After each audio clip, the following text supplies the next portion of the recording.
Hi, my name is Melissa Druskis. I'm a board-certified behavior analyst and licensed behavior analyst for the state of Texas. I've been working with kids with autism and other disabilities for over 10 years, and today I'm going to talk to you about a toilet training program which utilizes the principles of behavior science to quickly and effectively toilet train your child, regardless if they are special needs or typically developing, and this can be used for any ages. So let's go ahead and start talking about the procedure. I'm presenting this training through ABC Behavior Training, which is my company providing behavior analytic resources to therapists and parents. You can find this PowerPoint and the data sheet that we'll be talking about on my website at abcbehaviortx.com, and that website will also be in the comments below.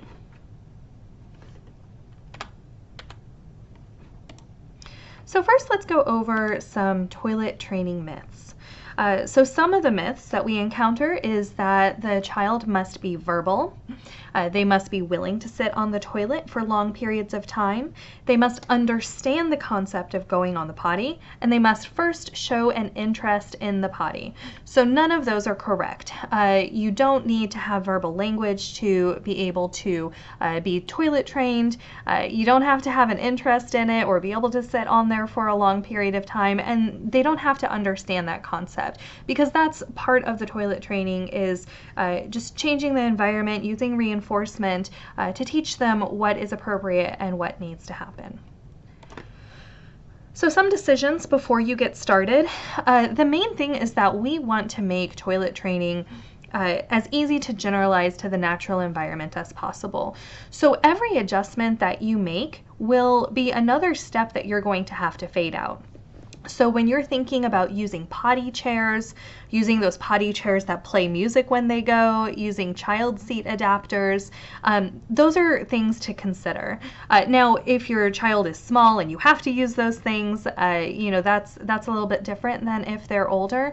But if you are using a potty chair, so what if your child goes in the potty chair and then you go out to the grocery store, you go out into the community? Well, you're not going to have that potty chair with you. So are they going to be able to generalize this skill and use the bathroom in the community setting? So we just want to make sure that there are not a bunch of prompts and things that we need to fade out to have them be able to use the bathroom at your friend's house, in the community, different rooms in your house. We want to make sure that it generalizes well.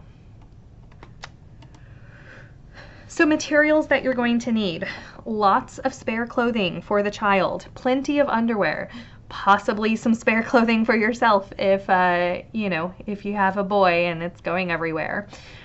So 2 timers is another thing you'll need. It's fine if you use your phone for one of those, but you're going to be doing a 30-minute and a 5-minute timer. So that's where it's ideal to have 2. Data sheets, which we will go over that towards the end, and I have those data sheets for free on my website. A chair and entertainment for the adult in the bathroom. So you're going to be spending a lot of time in the bathroom, at least in the beginning, so we want to make sure that you have stuff to make sure you're comfortable and not completely bored through this process. And then reinforcers, which can be items, snacks, anything that your child loves. If they love verbal praise and tickles, like absolutely, you can use that. But if they like the iPad, if they like M&Ms, just whatever it is that they really love, that's going to really motivate them when they have that first success, we want to go ahead and make sure that we have those, and they should be readily available in the bathroom. You don't want them to go and then you have to run around the house to find these items to give to them. It needs to be immediate.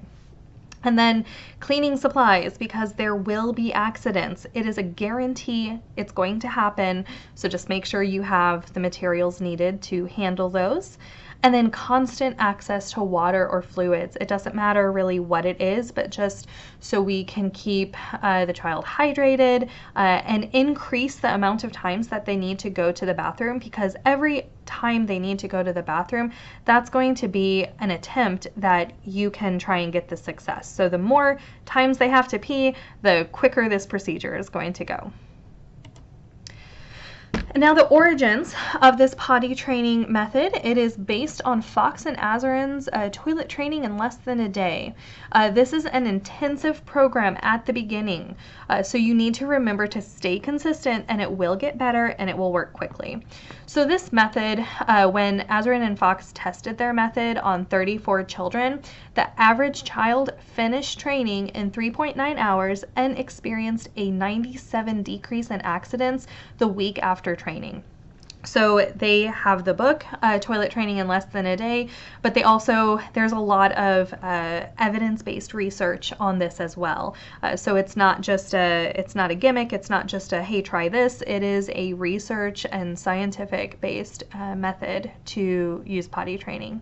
And now there is a modification here.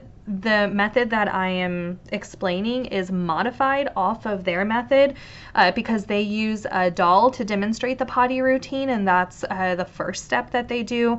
I don't and haven't used that part of the training, so if you're not finding success with it, that is potentially something that could be added. So diapers. This is always a big question of what to do, when to have diapers, when we're doing potty training. But when you start this toilet training procedure, there are no diapers while the child is awake. So as soon as they wake up in the morning, diapers come off. Diapers are only for nighttime and naps. You are not going to put them in a diaper during car rides or trips to the grocery store or anything like that. If you are concerned about having an accident in your car or in public, then don't go in your car or put down some plastic or something like that. But it might be a time to limit outings if you're concerned about that. And then what about training pants or training underwear, which is a thing that exists. And one of the issues with that is that if they absorb the urine too much, then the child's not going to be able to feel when they're wet. And that is a key part of it. It should not be comfortable when you have an accident. So diapers are very absorptive. It's meant to keep their skin dry. And that's the same for some training pants too. So if you have some, where it still can feel wet, then that would be okay. But we want them to notice the fact that they had an accident, and for a lot of training pants, that's not going to be the case. All right, so let's go over the procedure. You're going to start a 30-minute timer and a 5-minute timer.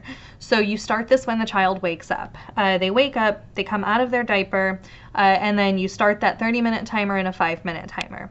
When the 30-minute timer goes off, you're going to put them on the toilet. So they should stay on the toilet until they void, until they pee or have a bowel movement, or for 10 minutes, whichever one comes first. You're not going to provide a lot of attention. They're not going to be on their iPad while they're waiting. It is just for them to wait and go. It's not playtime, because you don't want them to then start going to the potty and just want to sit on the potty, because that means they get to play on their iPad. Now, this is where the entertainment for you comes in. Bring a book, bring something that you can do while you're sitting there waiting. You can talk to them and stuff. It's not that you have to ignore them. It's just not supposed to be playtime while they're sitting and waiting to go. Now, if they do go on the toilet, huge deal. They need immediate reinforcement. So don't have them get up and wash their hands first, or don't go run around the house and try and find what this item is that they like. Give them the thing that they love immediately. And so this needs to be a highly preferred item. It can also be food related. It can be a snack, and lots of verbal praise. Tell them what a great job they did. Start singing. This needs to be a party that happens, especially that first time that they go. And then after that, you're going to restart the 30-minute timer when you leave the bathroom. Now that is, of course, if they don't go. We'll have a slide in just a couple of minutes here about what to do when you get that first success on the potty. But if they sit on the potty, they sit there for 10 minutes, they don't go, then you're going to restart that 30-minute timer. And then you're going to encourage drinking fluids after every bathroom trip. So that's every 30 minutes. You should, offer them fluids to drink. We're not going to force them to do it, but again, the more they're drinking, the more they're going to have to pee, and then the more teaching opportunities you have. Now, 5-minute dry checks. This is related to that 5-minute timer that you also start. So every 5 minutes, we're going to check and provide some mild reinforcement that they're dry. So you're going to show them to check that they're dry. They should put their hand on the front and back of their pants, and it can be on the outside of their pants because they'll be able to tell that it's dry. And you're going to provide some moderate reinforcer so they can play with something they like, but maybe not the main thing that's for having successful voiding in the toilet. And praise, you're going to say, good job staying dry, and you're going to emphasize dry. We're not going to say good job not having an accident. You don't want it to be phrased with the negative. It's a focus on the fact that they are dry. Now, if they are wet, you're going to start the positive practice, which we're going to talk about on the next slide. And then after that dry check, you're going to restart the timer, and then you're going to do it again in another 5 minutes. So this every 5 minutes, it is intensive. That is a lot of time and a lot of checking. But again, remember, it's not going to be forever. This is just part of that intensive portion of the toilet training procedure. All right, so what to do when there's an accident? We need to do this procedure every time there's an accident or if they are wet during one of those 5-minute dry checks. So you're going to have the child touch the wet area and say, you're wet, pee-pee goes in the potty, or something similar. You should sound stern, but you should not sound angry. We're not going to make a big deal out of it. We're not going to sound like they're in trouble, but we also don't want it to sound like it's a fun game, like, remember, pee-pee goes in the potty. That sounds way too nice. So, it just needs to sound stern and neutral. Then you're going to take, I'm saying him, but of course it can be for anybody. You're going to take them to the bathroom. They need to pull their pants down, sit on the toilet for a second, stand up, pull the pants up. This is not an opportunity for them to use the bathroom because they just used the bathroom. And this is what we're going to practice, and we're going to do it 5 times in a row. This is called positive practice. So that whole procedure, 5 times total. Take them to the place where the accident occurred, touch the fact that their pants are wet, go to the bathroom, pull the pants down, pull the pants, sit, pull the pants up, and then go back. And each time you're also going to make that statement, you're wet, pee-pee goes in the potty. So after you're completing this positive practice 5 times, you can have them assist with the cleanup. If there's pee on the floor, do hand over hand if needed, if they're little and they're not going to be able to do it completely on their own. And then you're going to neutrally change their clothes. You're not going to talk during this time. We're not going to say, why did you have an accident? You're not supposed to do this. Remember, you have to go in the potty. All of that talking is attention, and we do not want to give a lot of attention. Just clear, direct statement. Use whatever script it is, very similar to or exactly you're wet, pee-pee goes in the potty. And that's really all we should do. We don't want to make a big deal of talking or getting in trouble, because that attention can still sometimes be enough attention to reinforce it. If they're getting a ton of attention for having an accident and they want attention, then guess what they're going to do when they want attention? They're going to have an accident.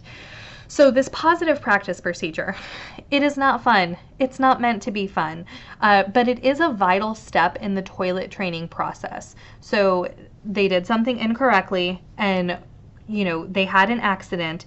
They need to have more opportunities to practice the correct way to do something, which is why we have those 5 positive practice, than them doing it incorrectly, which is having that accident. So again, it's not meant to be they're in trouble, but it's also not, it's not fun, but it is an important step. So make sure that you don't skip that. It needs to happen every time that there's an accident. Now, success. You will get success, even if you have a few days of accidents. I have done this for years. I have done this procedure for years with lots of different kids. You will get success. They will go in the potty. So as soon as they go potty in the toilet, you're going to stop your 30-minute taking them to the bathroom. You're going to continue the dry pants checks because we want to reinforce them, some moderate reinforcement for staying dry. And you're also going to continue the positive practice for accidents. But why do we stop taking them every 30 minutes? Well, we do not want the toileting routine to become dependent on a set schedule. So yes, in schools, kids get taken to the bathroom on a set schedule, but it's definitely not every 30 minutes. We don't want them to become prompt dependent on us telling them they have to go to the bathroom. So once you get that success, that's when those 30 minutes stop. Now, if you see them start doing the pee-pee dance or you start noticing signs that they may have to go to the bathroom, yes, you can prompt them to ask to go to the bathroom. And again, it doesn't have to be vocal verbal. They can do this by pointing to a picture. You can just teach them to run off to the bathroom. But you can still use prompting in that way, but we don't want it to be a set schedule. Now, when you stop that 30 minutes sitting on the toilet, there may be an increase of accidents for a short time, but you're going to continue with the plan and they should decrease as soon as they start initiating independently. And again, we want to make sure we have a way for them to initiate, which again is either free access to the bathroom or pointing to a picture or them saying potty, whatever is appropriate for them to communicate that initiation. But again, don't be concerned if you see an increase afterwards because you're not having them sit every 30 minutes and we're still having them drink a lot of water. So, you could see that increase, but it should be brief and it should start decreasing again. And if you don't see it decrease again within a few days, then that might be when it's a good time to troubleshoot and then take a look at our data. Which leads us to data collection. So data collection is important. This is going to help us see progress or see a decline in skills. Maybe we're seeing that brief increase in accidents after we've stopped those 30-minute checks. It's going to help you see a pattern, times of day that accidents are occurring. If you notice that, most days around 12:30 they're having an accident, well, that's a great time to just go ahead and prompt them to request the bathroom at that time. And our subjective interpretations are not accurate, especially when you're doing something so intensive as potty training.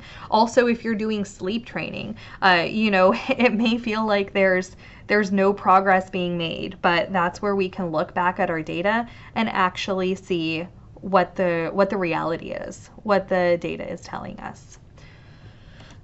So this data sheet, again, I have this available on my website, which the link for this is below. And it's just a Word document. You can edit this. And it is, both of these slides that I'm going to show you are just all on one page. So this is meant to be for 1 day of data. Now it is broken down into 5-minute intervals. I'm starting at 4 a.m. and going to 12 a.m. I seriously hope you guys are not up with your child throughout those times, but I just wanted to make sure to cover quite a bit of hours. If for some reason you're up at 3 a.m., again, it's a Word document. You can edit it and adjust this as needed. So you're going to write an abbreviation in each of the 5-minute intervals where something occurred. W is going to be for an accident if they're wet. B is for an accident if they had a bowel movement. Prompted success. This is when you took them during a 30-minute check and they successfully urinated or had a bowel movement. Independent request. This is when they requested and went to the bathroom, or if they just independently went to the bathroom on their own. And then false request. This is something we want to be aware of because when you provide a lot of reinforcement for them going to the bathroom in the potty, sometimes you will see that they are requesting to go to the potty, sitting there, don't actually have to go, but it's because they want the iPad or the M&Ms or whatever the reinforcer is. So it's good to track false requests as well. And of course, if they do have a false request, they request to go and they don't go, they don't get the reinforcement for that. And then just mark out any intervals where the child is sleeping, if they're taking a nap, pretty much when you're not taking data. So that's what those grayed out sections are. So this is just an example. Grayed out sections is when they're sleeping, and let's say at, between 6:40, 6:45, they were wet, had an accident, and then between 7:25, 7:30, they had prompted successful urination. And then you would just continue that throughout the day. And then farther down on the same sheet is going to be a data summary, and this is just going to help you kind of get some numbers and get a percentage of, what they're doing throughout the day. This other one is going to help you see patterns. So you have the times, you have all of your abbreviations, and then as you're looking at it across days, you can see a pattern if, they're having bowel movements around the same time, or they're having to urinate around the same time. And then that can help you with a less dense schedule of just reminding them to go to the bathroom if they need to, without having to do those 30 minutes after they have that first successful urination on the toilet. So for this one, I have an example up there of just how to calculate it. If they had 5 of the boxes where, let's just say it was a wet accident. So 5 intervals were marked with a W, and then you have a total of 120 intervals where the child was awake and you were taking data. You could get the percentage of that, 5 divided by 120. That is not correct at all. All right, so got the correct numbers, and this will be updated on the data sheet that you'll find on the website. But 5 divided by 120, it is not 0.416, it is 0.0416, which is not going to be 42%, of course. That is going to be 4.2%. So that's how you'll figure that out. So you could say, if this example is for wet accidents, 4% of the intervals that they were awake, and that is again going to be those 5-minute intervals, all of those ones that are not shaded out. So for 4% of the intervals, they had accidents. So that can just give you a number that you can compare across days to see if accidents are increasing or decreasing, see if their independent requests are increasing or decreasing, and that'll give you a real picture of what it looks like. And if you are really into it, or of course, if you are a therapist, you can even graph this information and see what that looks like on a graph. You could use Excel, or you could even just do it on paper. But whatever works for you, but we need to make sure that you have actual data that you're making your judgments on, as opposed to just going off of the feelings of, yeah, I think it's working, or oh, I don't think it's working, it seems like they're having accidents all the time. Well, this will actually give you that real information. All right, and now some other notes to remember. So for boys, I recommend starting teaching them to sit. So yes, later on in life, they can stand to urinate, and teach them to use urinals and everything like that.